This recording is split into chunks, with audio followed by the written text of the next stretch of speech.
Hare Krishna, Chetanji, how are you? Hare Krishna, Hare Krishna. I am good, Prabhuji. How are you doing? Oh, you Busy look days. quite excited, very excited today. Yeah, I'm right. I'm actually now setting up my puja, so that's the reason. Okay, so you're quite energetic already. How are things, Prabhuji, at the new temple? Yes, actually, there are very wonderful things happening here, and there are so many people coming in, and especially on weekends, we have to manage so many things in terms of the car parking and the prasadam. Sometimes we just don't know. There is so much of unexpected rush that comes, especially in the evenings. So there is a lot of things that we have to do, and still the appreciation for the beauty of the Lord is so much. People are so much enamored by Govinda's beauty, and then we have all the other beautiful deities, uh, Raj Lakshmi, Padmavati, Sudarshan Narasimha, and we have Lakshmi Narasimha, who are very beautiful. And of course, Prabhupada, first of its kind. So, in South India, if we see, sometimes we find deities of Madhvacharya and Ramanujacharya, but nothing like this was there before in ISKCON, where Srila Prabhupada. But now, with this, it actually sends a very strong message to the people that Srila Prabhupada is the founder Acharya of ISKCON. At the same time, he has something very, very strong message for the world, the Krishna conscious message to the world. So that is why this particular deity is really very, very important in the whole ISKCON movement. So uh, people are now, when they see the deity of Prabhupada, sometimes I stand next to the Prabhupada deity and I'm doing some things there or I'm chanting. People are crossing, they actually say, "Oh, you know that this is Prabhupada and he has done so much for this world and he has worked so hard to bring up ISKCON." People have some idea, but now when they see Prabhupada DT, it becomes even more reinforced. So very, very special. So that way, Govinda is really attracting a lot of souls here on this Vaikuntha Hill. So Okay. day by day, the number of visitors are increasing. So Well, it is we are really nice. actually looking forward to come there. Actually. Yes, yes, you should actually. And it is one of its now, many people also say that, especially when people come here, they visit, oh, it is so easy. Actually, we need not stand in the queue for so long. Like in Tirupati, we can just have darshan very quickly here in just 1 or 2 hours. And so wonderful, we can sit peacefully and chant. We can also do some meditation. Many people even come for Sandhya Vandana. In the evening, when they come, they actually do Sandhya Vandana. So there are a lot of pious people like that who get connected. And the temple atmosphere, the vibrations are such that it gives them that wonderful spiritual vibrations and spiritual feeling. So that is very nice. Okay. So it is really, really very nice, very good. Getting busier by the day. Yes, actually, last weekend also there was some event, and now at least after the first week, or this Mandala Puja will get over on 31st. So this 48-day that ritual that we had, Mandala Puja, will get over. But then we will get busy with the Janmashtami festival next month. So we're already gearing up for that. So there'll be a huge crowd expected on Janmashtami. Okay, Prabhuji. Okay. So we also have Dev joining, and how are you, Dev? I'm good, Prabhuji. Thank you. Good, very nice. And we also have Vinodji on YouTube. So very nice. So we had discussed uh, 4 verses in chapter 9. So we will continue from where we left. But before that, let us all chant the pranam mantras. It will be displayed on the screen. So we are in session number 86, right? Or 87, sorry, 87. This is the 87th session of our Bhagavad Gita study circle. And we dedicate this session to His Divine Grace, A.C. Bhaktivedanta Swami Prabhupada, who is the founder Acharya of ISKCON and our beloved spiritual master. So kindly join your palms and let's all together chant the pranam mantras.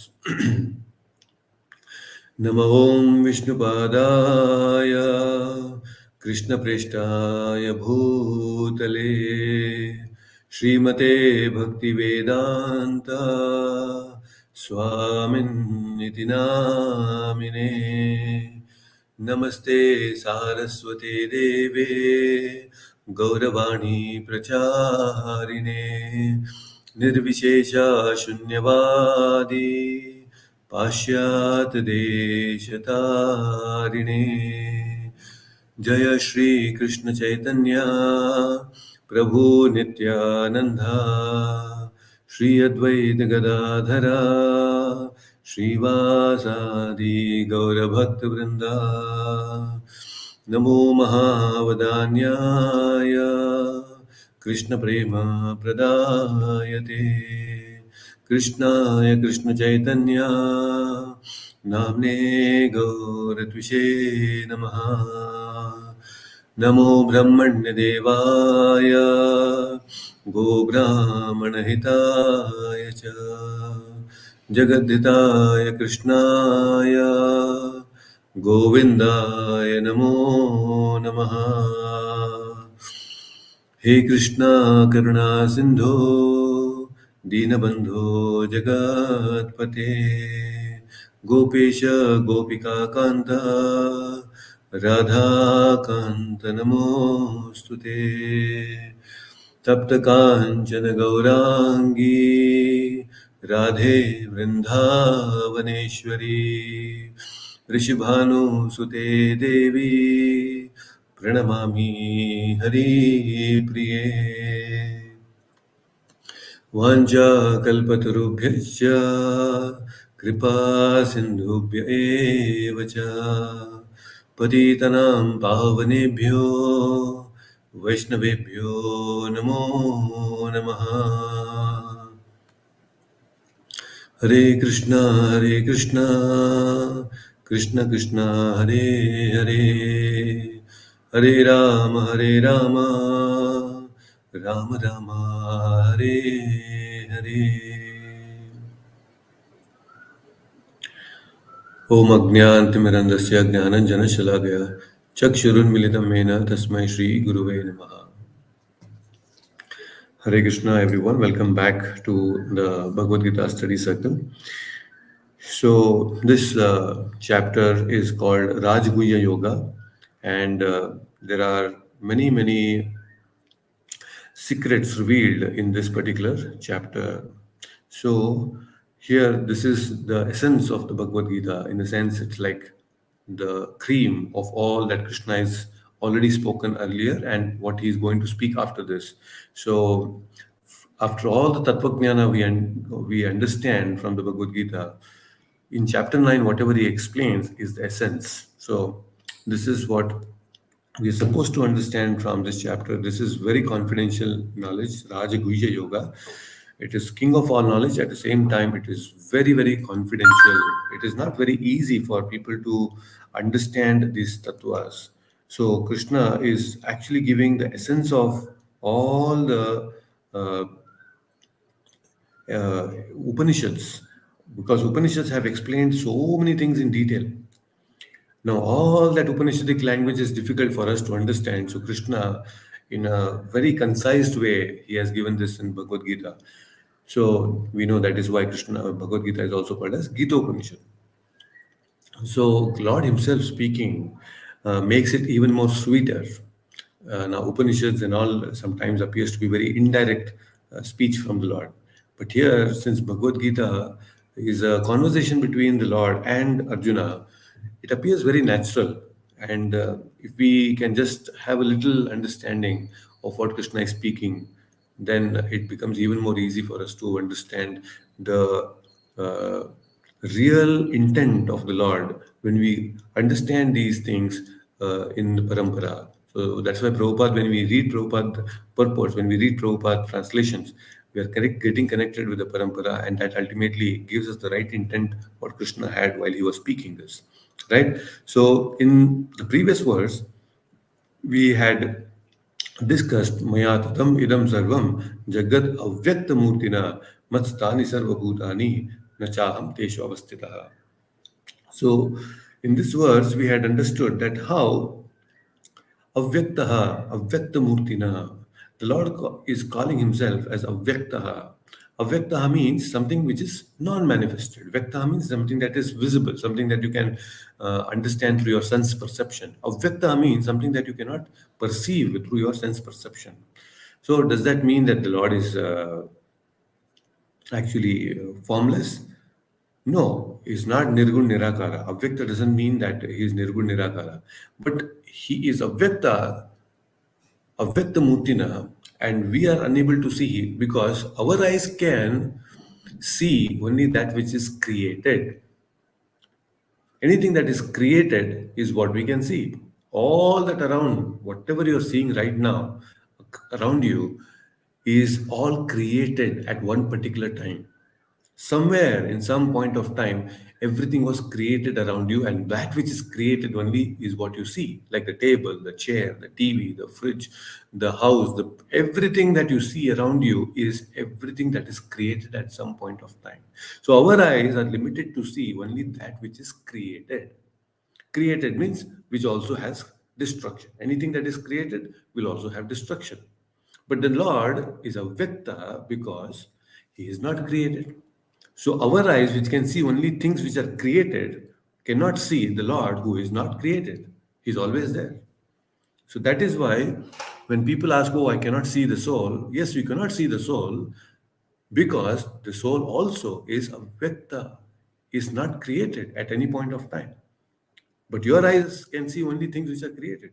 Even if you take any microscope or anything like that, it is not possible. Many times or sometimes it is possible that you can visualize or see the subtle body. Many times through yogic siddhis, people can see the subtle bodies like the man, buddhi, ahankara, that we have that subtle body that can be seen sometimes. But it is not possible to see the soul like that. The soul's Atma Sakshatkara is not so easy. So the Lord is saying that I am Avyaktaha. Mastani Sarva Bhutani. He is actually present in everything.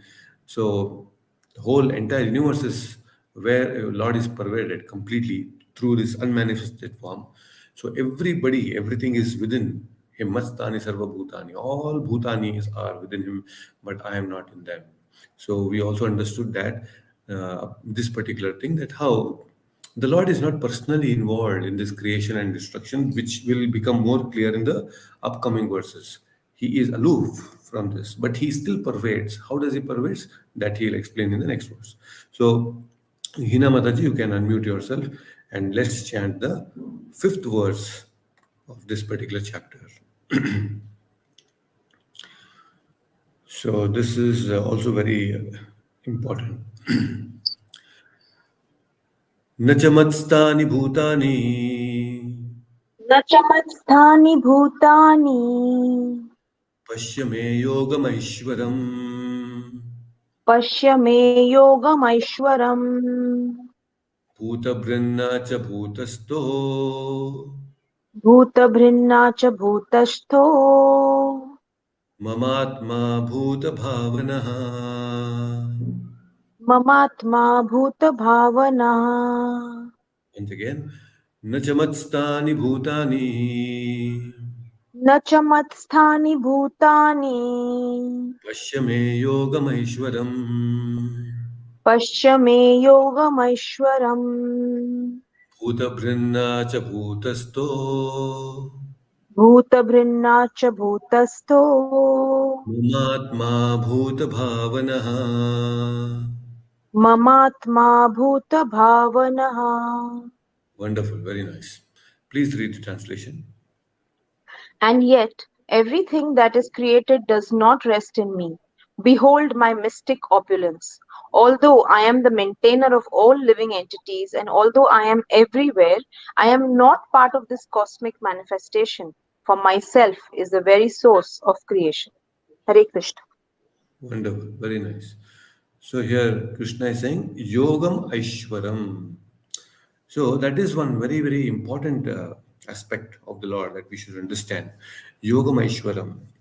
So Prabhupada also has explained here there are three words: Bhuta Brin, Bhutastaha, and Bhuta Bhavanaha. So Bhutabhrit means the maintainer of all the living entities.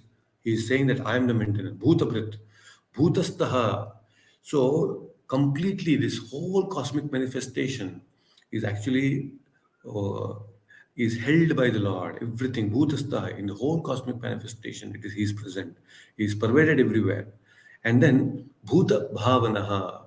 So he is the source of all manifestations. Anything that manifests, material, spiritual, anything in this whole creation is actually, he is the Bhuta Bhavanaha. He is the source. So very interestingly, Prabhupada also has explained here that this particular Mastani Sarva Bhutani, the Lord is not directly concerned with the maintenance and sustenance of this material manifestation. What does this mean? See, Krishna is speaking. Krishna, when I say Krishna, Krishna in the two-handed form is speaking to Arjuna. And Krishna is the original supreme personality of Godhead. The two-handed form of the Lord, that is Krishna, is the original. There is no avatara. Krishna is the original. Now Vishnu avatara, Parashurama avatara, or there is Matsya avatara, there is Kurma avatara, there is Narsimha avatara. So there are many avatars. Kalki avatara that is going to come. These are all avataras. But Lord Krishna is not avatara, he is avatari. There is a difference. So he is the source of all the avatars also. His own expansion, he is the source. So that original source of all the Vishnu Tattvas is speaking now to Arjuna. And he is actually not involved in any of this maintenance and creation and destruction, nothing. He is actually having his expansions to do all these things. His energies are working everywhere. Like I told you last time also, the Prabhupada gives this very beautiful example of how a king is there, the Prime Minister of India. He doesn't have to go every nook and corner of India to actually go and check and implement certain rule. His energies are working, the different departments are working. He just wills and everything happens. So the Supreme Lord is even more powerful. So he's not personally going everywhere, personally present everywhere, but his energies are working. So there is Mahavishnu, there is Kshirodakshaya Vishnu, there is Garbhodakshaya Vishnu, there are so many Vishnu forms. So all these different Vishnu forms take care of the creation, maintenance, and destruction. They are least bothered. Krishna is least bothered about all this creation, destruction. He is only enjoying in Goloka Vrindavana. So he is not directly present in all these different things. But at the same time, everything is resting upon him. How? Because all the expansions are resting upon him. So this is what is called Yogam Aishwaram.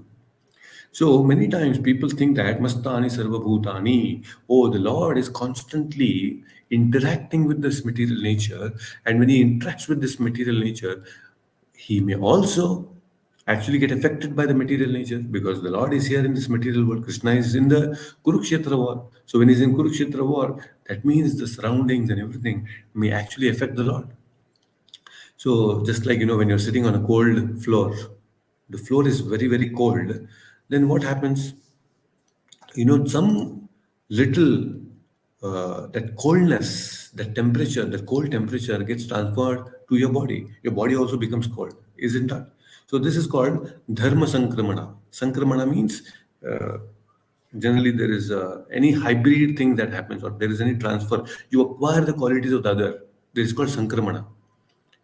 So this is where, for example, now if you keep the iron in the fire for a lot of time, then what happens? The iron will start acquiring the qualities of the fire. So this is dharma sankramana. Iron is not having any of that fiery qualities, but because it is associating continuously, it will acquire the fiery qualities. So similarly, there is possibility that Lord is also in this material world, so he may also experience this dharma sankarmana. Maybe he also actually gets some of the material qualities, but it is not true. The Lord will never undergo any such dharma sankarmana. There is no dharma sankranti that happens in the Lord.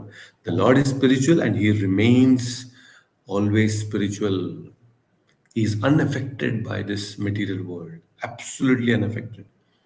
That is Yogam Aishwaram. Krishna is explaining that is my Aishwarya. You cannot understand that so easily.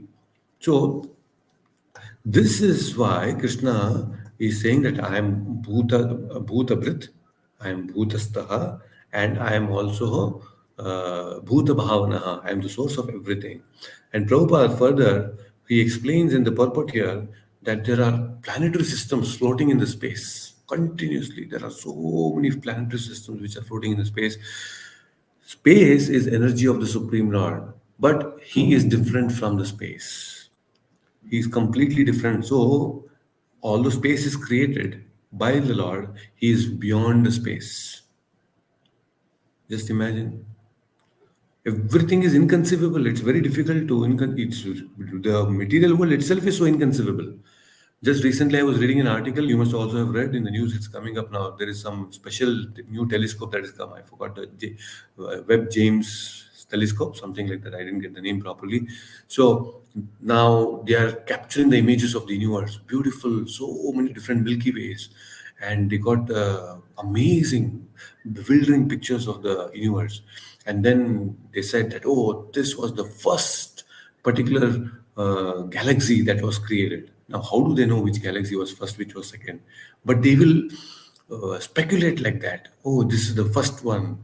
Now we know how the sun was created. They have taken beautiful images, no doubt. But then that itself is so bewildering. They are not very sure of what they speak. The material world is so huge. You may have the best of the telescope and you can still improvise, but still you cannot capture everything that is there in the universe. The universe is far beyond. They may claim that, okay, this was the first galaxy, but you are not sure. It is just bewildering. So then Prabhupada is saying that Nirukta dictionary, the Vedic dictionary, it is said that Yujjate Nena Durgateshu Karaeshu. The Supreme Lord is performing inconceivable, wonderful pastimes, displaying his energies. Correct? Even in Krishna's time, if you see, so many unbelievable things Krishna has done. 7-year-old boy holding the Govardhana, right? And then sucking the life air, a small child sucking the life air of Putana. Then Trinavarta comes and he's flying in the air and then he kills Trinavarta. Unimaginable things, wonderful energies he will display. Although he even if he doesn't use all the energy that he has, he's personally he need not do all these things. But for the pleasure of the devotees, he does. For the protection of the devotees, he displays sometimes all these energies. It is not that he wants to show off his power, but just for the appreciation of the devotees, he does all these things. You see? So the Lord's energies are so potent. Imagine how potent the Lord is. The Lord's energy itself is so powerful. Now you can imagine how powerful the Lord is. Because Prakriti and Purusha, Prakriti is dependent on Purusha. So it's very, very really amazing thing that Krishna is saying here. So he is the sustainer, he is the maintainer, and he is the destroyer. Please understand this is very important. It is in our many Hindu traditions, people think that Lord Vishnu is the maintainer, the creator is Brahma, and the destroyer is actually Shiva. Yes, they are all secondary creators and they are secondary destroyers. But the primary creator and destroyer is Lord Krishna himself. There is no one beyond him, not even his expansions. You see, although there is no difference between Lord Vishnu and Lord Krishna, there is no difference, absolutely no difference. Lord Krishna and Lord Vishnu, they're all the same. The incarnations of the Lord are as potent. But the specific function of each avatar is described, and it is the specific function which differentiates Lord Krishna from Vishnu, all the Vishnu avatars and Vishnu tattvas. That is what is the Vaishnava understanding. Right? So let's go to the next verse. So Achyutanji, you can Unmute yourself and let's chant the next verse. Very, very interesting verse. 9.6. So this is also very nice. Yata sthito nityam यथाकाशा स्थितो नित्यं Vayuhu sarvatra mahan वायुः सर्वत्र गोमहान् tata sarvani bhutani तथा सर्वाणि भूतानि matstanyat upadharaya. मत्स्थान्यत् उपधारया. Once again, yathakashastito nityam यथाकाशस्थितो नित्यं vayuhu sarvatra mahan वायुः सर्वत्र गोमहान् tata sarvani bhutani तथा सर्वाणि भूतानि matstaniti upadharaya. मत्स्थानिति उपधारया. Wonderful. Please read the translation. Understand that as the mighty wind blowing everywhere rests always in the sky, all created beings rest in me. Hare Krishna. So there is a further explanation now. Krishna is saying that he's giving an example of wind. Everywhere the wind is blowing. Where the wind will blow wherever there is space. Now, there is space, and within the space, the wind is blowing. And it is rest always in the sky. Yata akasha, correct? So akasha stitaha. Wherever the akasha is there, the wind is there. Wind will flow only where there is akasha, correct? And all created being rest in me. So just like the wind is pervading everywhere, the Lord pervades everywhere. And if you see sometimes the wind, it is pure. But when the wind passes through the water bodies over the river or over the ocean, it becomes cool breeze, right? Or if it is raining and then the wind is blowing, it becomes cool. The wind is not cold in itself, but when it passes through that, it becomes very cold. It acquires that coldness. And then sometimes when there is fragrance of the flowers, the wind blows and carries the fragrance. The fragrance is not there in the air, it's not there in the wind, but it takes it. It takes it. Oh, we think that it is so nice, fragrant air that is, fragrant breeze is there. The wind is not fragrant, but it is carrying the fragrance of the different substances. That is why it becomes fragrance. The coolness is not there in the breeze, but it takes the temperature of the others. So the Lord is also like that. So just like the wind is everywhere, he pervades everywhere, and based on time, place, circumstances, he displays certain qualities. He himself is aloof, he is very pure all the time, just like the air. But based on time, place, circumstances, he appears as if he has taken a body. He appears that he has taken a certain qualities. It appears like that. Just like the air takes the fragrance, it takes that coldness. Similarly, the Lord also, it appears like that. He's pervading everywhere, and sometimes it appears that He has taken a certain form. And this is where many, many, many yogis and many spiritual seekers, they get so bewildered by seeing the nature. They think that this nature, appreciation of nature itself is appreciation of the Lord. To some extent, it is true. The Lord is pervading there also, but it is not complete. It is not complete.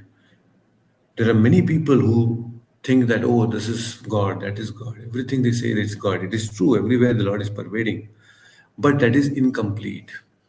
So what happens is many times they don't understand in these when they appreciate all this nature, when they appreciate all these different aspects of the Lord, the all pervasive nature of the Lord, most people get stuck here and they don't understand the real emotions of the Lord.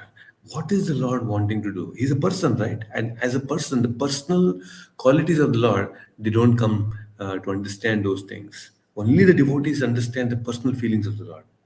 This is where they miss out. Although there are many, and they are also transcendentalists. Krishna calls them also as transcendentalists. They are definitely transcendentalists because they are able to appreciate the beauty of the Lord everywhere. That is there. But you can connect with the Lord only when you understand the Lord's feelings. So those people, although they appreciate everything, but they are unable to connect because they don't understand that the Lord also has qualities, He has emotions, He has feelings. Those things they don't understand. That is the difference, right? So you see now, Prabhupada in the purport also is explaining that how it is inconceivable again. Now, the sky may be the biggest manifestation we can conceive, and in the sky, the wind or air is the biggest manifestation in the cosmic world. But the movement of the air influences the movement of everything. Actually, movement, everything that we see, all movements are actually done by Vayu. But although the wind is great, it is still situated within the sky. The wind is not beyond the sky. Similarly, all the wonderful cosmic manifestations are existing by the supreme will of God, and all of them are subordinate to the supreme will. See, Prabhupada is very nicely explaining. The wind is very powerful. Everything in this cosmic manifestation is actually taken care by the wind. It moves everything in this cosmic manifestation, in the space, but it itself is situated in the space. Just see. So the Lord, similarly, He is taking care of everything in this material world, but He is unaffected by these things. So Prabhupada again gives a Upanishadic reference here. It is stated in the Upanishad, Yat Bhija Vata Pavate. It is out of the fear of the Supreme Lord that the wind is blowing. This is very interesting actually. Again, Prabhupada is further explaining that in different Brihad Aranyaka Upanishad, it is stated, Etasya va akarshaya प्रशासने गार्गिसूर्य चंद्रमासौ विधृतौ तिष्ठत एतस्य वा अक- अक्षरस्य प्रशासने गार्गी द्यौ आपत्यव्यौ विधृतौ तिष्ठतः. So it is said again in the Brihadaranyaka Upanishad that by the supreme order, under the superintendence of the Supreme Personality of Godhead, the moon, the sun, and other great planets are moving. See, out of fear, the sun is rising because of fear of the Lord. The moon is rising because of the fear of the Lord. See, we don't see all these things. We only are happily, okay, sun has risen, okay, the moon is rising, the moon sets, sun sets, all these things we see, only the timing. But why are they sun rising and setting? Why the planets are moving? Everything is because of the fear of the Lord. See, it is said here. And then Brahma Samhita also, very famous verse it is. Yachakshure savitas sakala grahanam raja samasta suramuti rashesha tejaha yasyagnasam brahmati samrata kala chakro govindamadi purusham tabaham bhajami. Every graha, every planet is actually moving with the potency of the Lord.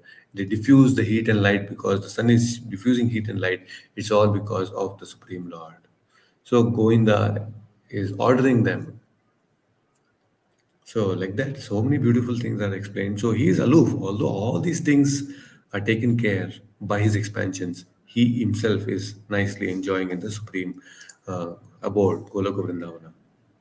Right? So okay, so wonderful. We have actually Kaushik also joining us on YouTube, and then we also have Uma Kumar joining us. So it's been some regular time for us now. 9 o'clock has become a routine because Sunday after 9 p.m., 9 a.m., it becomes really difficult to take session because so many things happen here in the temple. So I'm really happy that Kaushik has joined today and also Uma Kumar. Very nice, wonderful. So let's chant the next verse. Hina Mataji, you can unmute yourself.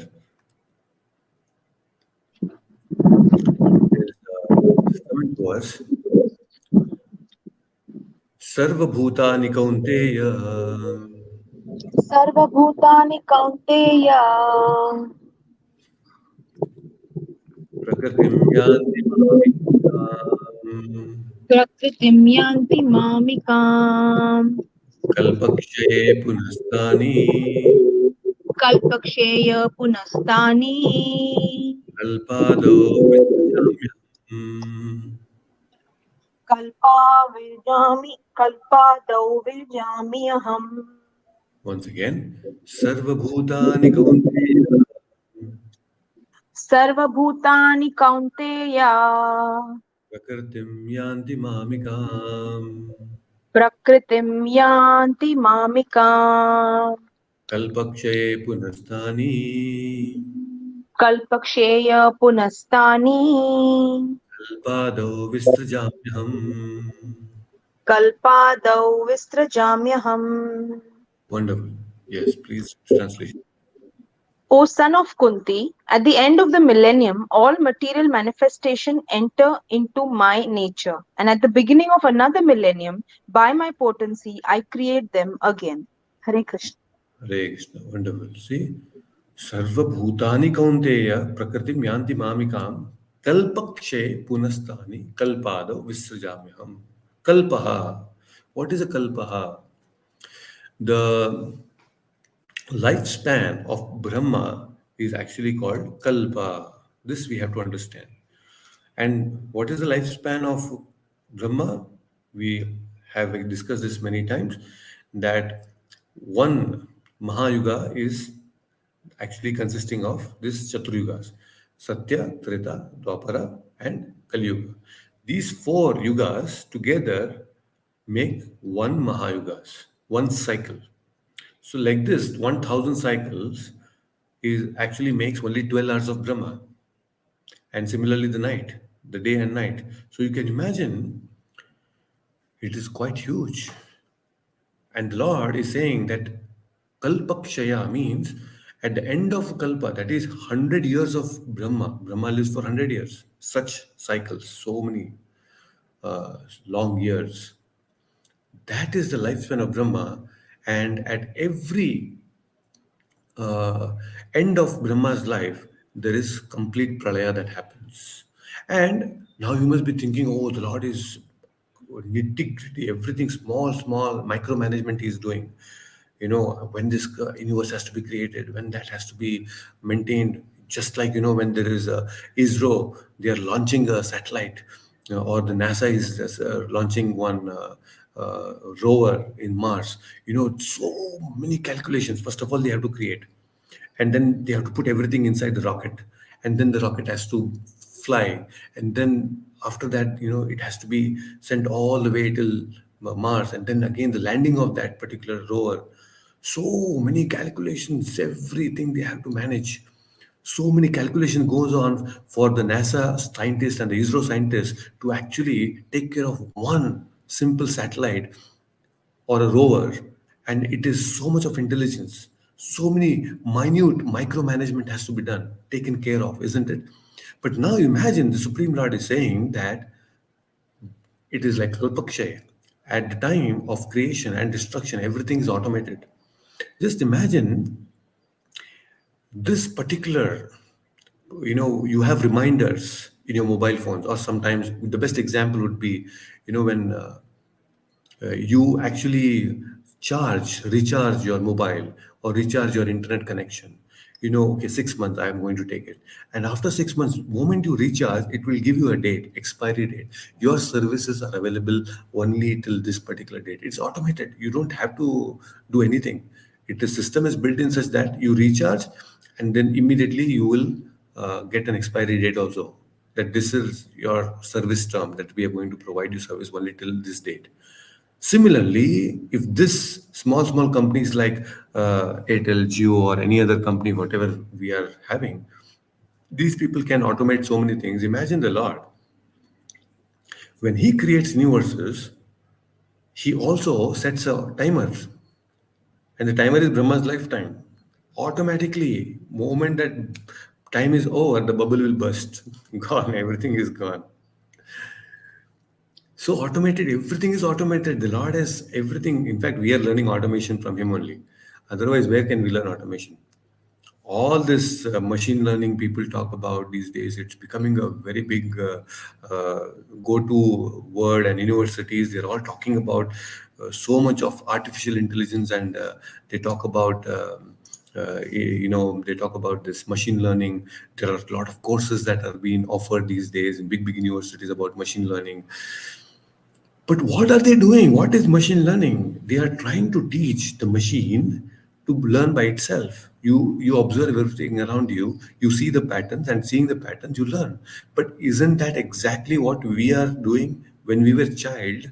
All of us, we were children. We all had this machine learning, artificial intelligence, so called, is already inbuilt within us. The machine learning is there. Body is nothing but yantra. Yantra rudani maya, Krishna is saying in the Bhagavad Gita. So this body, which is like a machine, has inbuilt ability of machine learning. We see certain patterns around us. We see the nature. We see all these different things around us. And as a child, we are capturing these different patterns, and we are learning. Oh, this fire. If you touch it, then okay, this is. I'll burn my hand. Okay, it's too cold. I should wear a sweater. All these are different patterns, isn't it? So we learn from our childhood.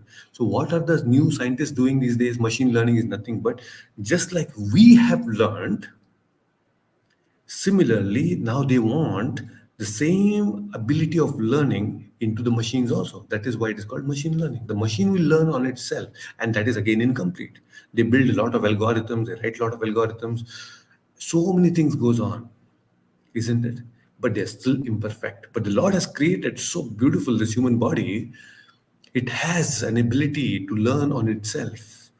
A pregnant woman, she doesn't have to uh, read some book or some listen to someone. Automatically, even if she's in jungle, the moment she's pregnant, she knows what to do and what not to do. The animals, they're not going and attending any seminars. Okay, now I'm pregnant, I should actually attend some seminar and take care how to take care of my child.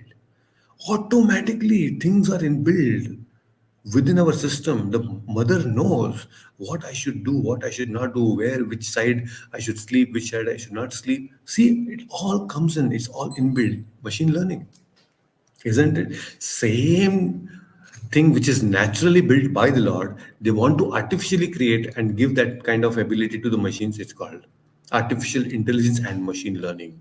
It's a big course. All right. So there are many things. These things are all coming up, but the Lord has already created big universe. The moment the bubble is created, bubble means I refer to the universe. The universe is nothing but a bubble.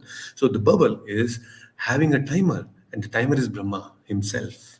Moment Brahma's lifespan is over, kalpakshaya, it's all done, it's over. So the universe will get destroyed. Pralaya will happen automatically, isn't it? So this is how the creation and destruction happens. But then here Krishna is saying, when the destruction happens, everything goes into hibernation. It all goes into hibernation. The living entities, we all go into hibernation.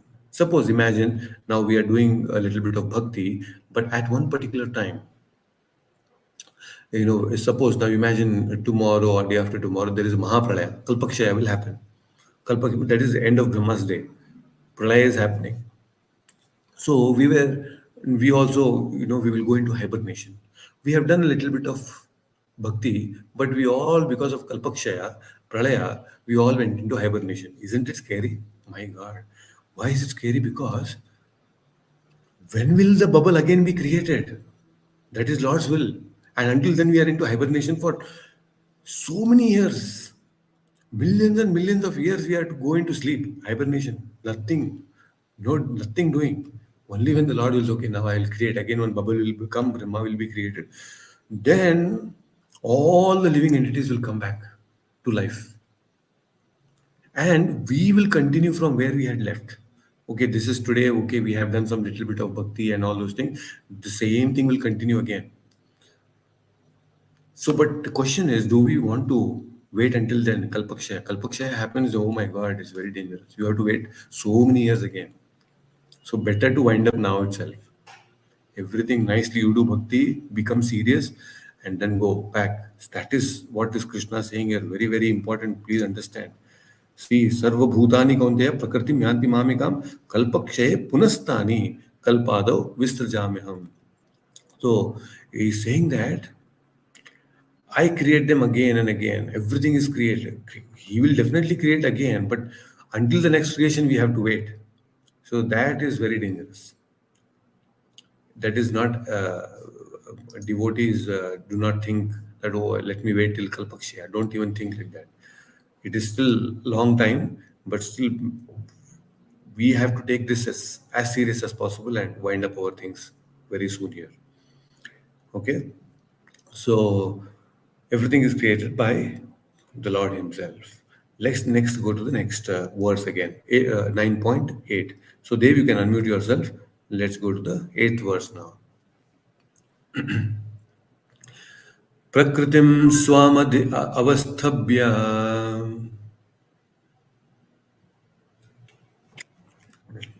प्रकृतिं स्वम् अवस्थाभ्य विसृजामि पुनः पुनः विसृजामि पुनः पुनः भूतग्रामम् इमं कृत्स्नम् भूतग्रामम् इमं कृष्टम् अवशं प्रकृतेर्वशात्. अवशं प्रकृतेर्वशात्. Once again, प्रकृतिं स्वामवस्थभ्य प्रकृतिं स्वाम् अवस्थभ्य विसृजाम्य पुनः पुनः विसृजामि पुनः पुनः भूतग्रामम् इमं कृत्स्नम् भूतग्रामम् इमं कृष्टम् अवशं प्रकृतेर्वशात्. अवशं प्रकृतेर्वशात्. Wonderful. Please read the translation. The whole cosmic order is under me. Under my will, it is automatically manifested again and again. And under my will, it is annihilated at the end. Hare Krishna. Wonderful. Very nice. See, this is also very interesting. It's all interrelated and connected, all these verses. So, Krishna is saying everything is manifested by me and it's under my control. Many times, we may create a lot of things, but certain things are not under our control, isn't it? Many creations like that. Many times the rockets we create, but they go out of control. We may have a lot of control over, okay, my level of immunity and all those things, but out of control. Many times when COVID will come or anything will come and everything is haywire, everything goes out of control. See, the whole world order gets changed because of one simple virus. A lot of things will go out of control. So many times we may create something, but that creation itself may not be under our control. Like many parents, they create a lot of children, but then the children themselves are not under their control. You see, isn't it? It happens, right? Many parents, they have children, but the parents have no control over the children. That also happens. So these are not applicable to the Lord. When Lord creates something, it is completely under His grip. Just like now, Prakriti. If you take Prakriti, Prakriti is like the mud. Okay? The Lord is actually the potter, the Kumbara, the potter. And then when the Kumbara uses the mud and he makes that beautiful pot, the pot is this material manifestation, right? So the Prakriti, the mud, is under the control of the potter, and the potter can give shape to it. In whatever shape it will give, the beautiful manifestation will come out. So this Prakriti is actually completely controlled by the potter, the Lord, and he gives a beautiful shape to this whole material creation. Just yesterday, when I was I was traveling from Hubli to Bangalore. Then, my father was playing a TV and he was showing all the beautiful birds that were shown in that video. I was seeing mesmerizing, beautiful creation, amazing, colorful birds. Even if you go to the YouTube, you will find videos 4K, 8K, and all those things. And you just check that, oh, amazing colors. The birds are so beautiful. What combination, what kind of an artist the Lord would be. I was just wondering, my God, who can make like this? The kind of bright colors and the kind of beautiful features the birds have, just birds I'm talking about, and so beautiful they are. What amazing potter he is. I mean, there is Prakriti. What is he doing? He's just taking care of this Mahat Tattva, which is earth, water, fire, air, ether, and Man, Buddhi, Hankara. He's taking all these different elements, Mahat Tattva, and he's making this creation, beautiful creation. Isn't everything around us is just uh, earth, water, fire, air, ether? But can we create using all this earth, water, fire, air, so colorful things? Impossible. No scientist can create like that. And this Prakriti is actually having the three gunas. It is Sattva guna, Rajoguna, Tamoguna. So using all these different things, ingredients, the Lord is beautifully, like a Kumbhar, the potter, is giving shape to this material world. So he is giving everything to this material world, but he is aloof. He creates, he controls, but still he is aloof. This is Yogam Aishwaram. Now, many people think, oh, what is this? The Lord is also, if He has to create, then He is dependent on the Prakriti. Because if there is no Prakriti, how can He actually create? Just see, many people ask this question.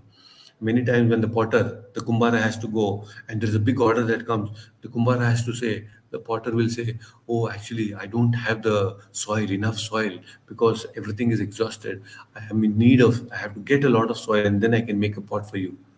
See, the potter is also dependent on the Prakriti.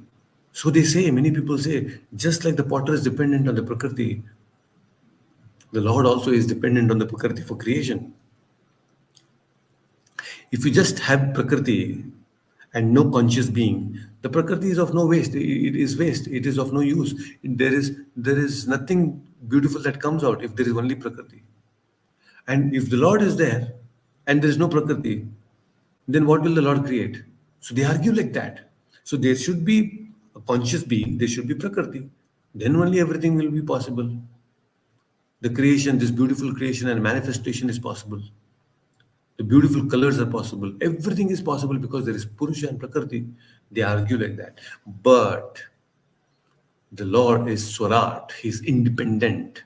What does it mean when the Lord is independent, completely independent? Means the Lord is not dependent on Prakriti at all. So when the Lord creates Brahma from his Nabi, from his navel, he creates, right? From his Nabi, the lotus comes, and from the lotus, the Brahma is created. The Lord does not require Lakshmi Devi also to create Brahma. Just see, he does not require Prakriti. He creates Brahma without Lakshmi Devi. That is the potency of the Lord. He is completely independent. He is not dependent on Prakriti. This is a very, very important aspect we should know. We should understand. The Lord is creating the Prakriti and He also maintains it. He gives shapes to it. He is not dependent that only if Prakriti is there, then I. No, Prakriti is Himself created. It's not out of stock. Anytime Prakriti, okay, Lord has to create something, oh, but the Prakriti is out of stock. No, that it doesn't happen like that. It's not like that. Anytime the Lord wills, just by Ichha Matra, everything is just by His will, everything is taken care of. That is Yogam Aishwaram. So this is what differentiates human beings from the Lord. Lord is completely Swarat, independent. But we are dependent on everything, right? Even if we have to create something, we have to be dependent on Prakriti. Our creation is not independent of Prakriti. Right? Any microchips that we are developing, any material that we create, any furniture that we create, anything that you create around you, you require the raw materials. The raw material is supplied by Prakriti, and the Prakriti is actually created by the Lord. But still he is aloof. So Yogam Aishwaram. So these are all different things that Krishna has explained. You see, but automatically, Krishna is very nicely, and Prabhupada is saying, under my will, it is automatically manifested. Automatically. So he doesn't interfere. So that word automatically is very important here. It is not that he is busy and is sweating. The Lord is sweating while creation is happening. No, the Lord doesn't sweat like us if he has to work. First of all, natasya karyam karanam cha vidyate. There is no work for the Lord. This creation destruction is not the work at all. And it's not that while working he has to sweat, nothing like that. Automatically things will happen just by will. That is the potency of Yogam Aishwaram, right? So, like this, he's giving his he's explaining to Arjuna that, see, these are all my potencies, Arjuna. Everything is all coming controlled and maintained. Bhuta Bhrit, Bhutastaha, Bhuta Bhavanaha. I'm everything. So once you understand, and we all understand this particular aspect of Krishna, then it's easy for surrender, because to surrender to someone is not so easy. Why should I surrender? We have that ego. Why should I surrender? But when you know that there is such a person, that there is no other way. He is controlling everything, and he's manifesting everything, and he has no destruction, and he's my protector and maintainer. Then it's easy when you know that somebody is maintaining me, when you know that somebody is creating me, then you'll automatically surrender to that person. It becomes easy to surrender when we know these aspects of the Lord, right? So that is why Krishna is explaining. These are all subtle things we should understand. Krishna is explaining so that it becomes easy for us to surrender. Otherwise, we have that false ego. Why should I surrender to someone? But when you know that, oh, he's my Annadata, he's my provider, he's my maintainer, then automatically it's human nature, or any nature, that okay, even a dog, it is so obedient to the master because he knows that this master is maintaining me. I have to be loyal. So when we know that, okay, I've been maintained, I'm not maintaining myself, I've been maintained by the Lord, then it's easy to surrender. Correct? So these are all very subtle things we should understand, and we have got some insights today out of these 4 verses. We have discussed 5, 6, 7, and 8, 8 verses. We will continue again in the next upcoming sessions from where we have left. So if you have any questions, please feel free to ask. Any questions with respect to what we have discussed today? Any questions, you can feel free to ask. Prabhuji. And, yeah. Yeah, Prabhuji. So I was hearing from a devotee on YouTube about chanting on the Tulsi Mala, but I got a Tulsi Mala, but I just don't want to make a mistake while chanting on it. So, like, is there any regulations, or how do we start chanting on the Tulsi beads? No, it is just as same as what we are doing in our Neem also. So the process is the same, but it's just that we have to be little more cautious of keeping it very clean. Okay. So Tulsi, and if you have the big Tulsi mala, you can also put that tulsi mala in ghee, for some time. Okay. Let it get soaked in ghee, because then that bead will get nicely seasoned and it will stay for long. So tulsi mala will stay for long when it is nicely put up in ghee for some time. 1 or 2 days you should leave. Then the process is the same, but ensure that you keep it in a clean place. And sometimes it always happens that it touches our feet or some unclean place. It is possible. So in that case, or our bag, our chanting mala bag itself is very dirty sometimes, because we keep roaming around. So then, once in a while, when you go to the holy places, tirthastalas and all, like, then you take your japamala and you can dip the japamala in the holy rivers of Ganga, Yamuna, or any kunda, Radhakund, Shamkund, anywhere you go. So like that, you can actually dip the tulsi mala in the holy waters, and it's purified. So that is the process. So generally, you should keep it in a clean place. Tulsi mala should be kept in a clean place.